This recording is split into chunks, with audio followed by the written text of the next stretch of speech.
Jai Shri Krishna. This video is for Gita Olympiad 2025 and I am going to recite chapter 14 which is Gunatraya Vibhaga Yoga.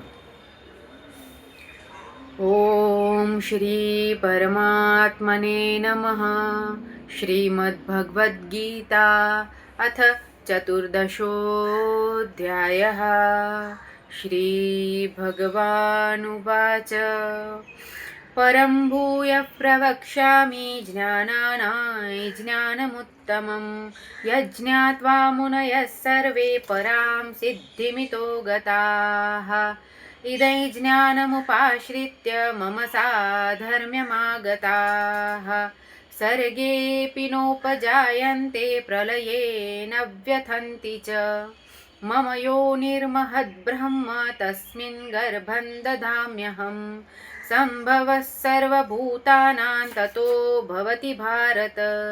सर्वयोनिषु Kaunteya मूर्तयः सम्भवन्ति याः तासां ब्रह्म महद्योनिरहं बीजप्रदः पिता सत्वं रजस्तमैति गुणाः प्रकृतिसम्भवाः निबध्नन्ति महाबाहो देहे देहिनमव्ययम्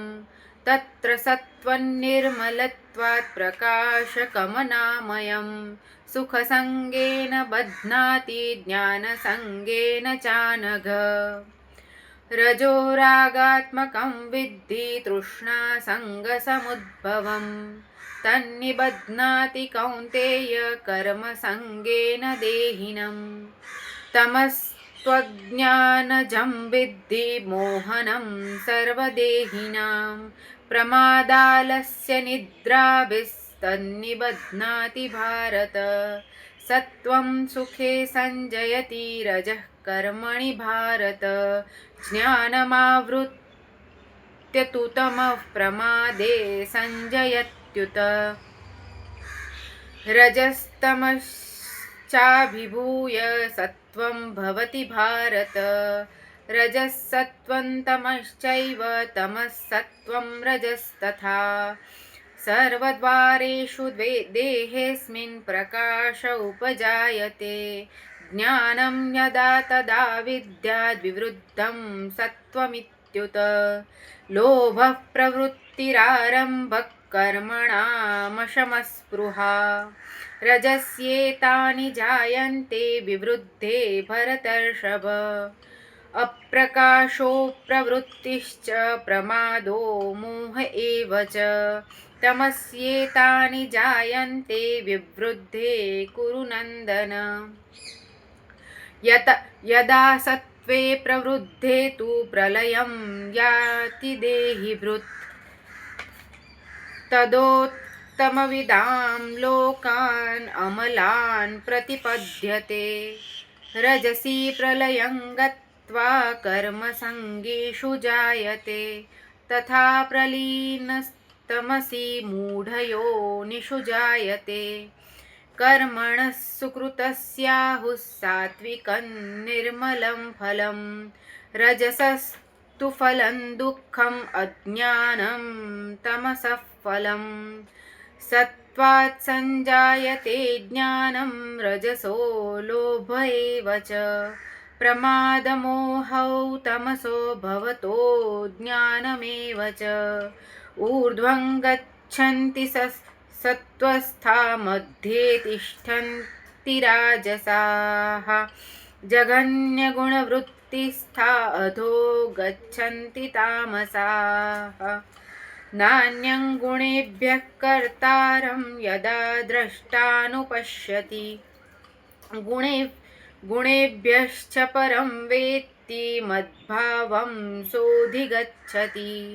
गुणानेतानतीत्यत्रीन् देहि देहसमुद्भवान्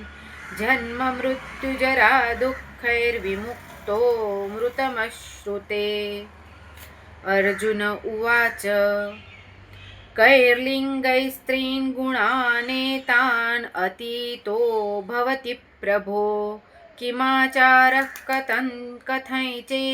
चैतान् स्त्रीन् गुणानतिवर्तते श्रीभगवानुवाच प्रकाशै च प्रवृत्ति च मोहमेव च पाण्डव न द्वेष्टि सम्प्रवृत्तानि न निवृत्तानि काङ्क्षति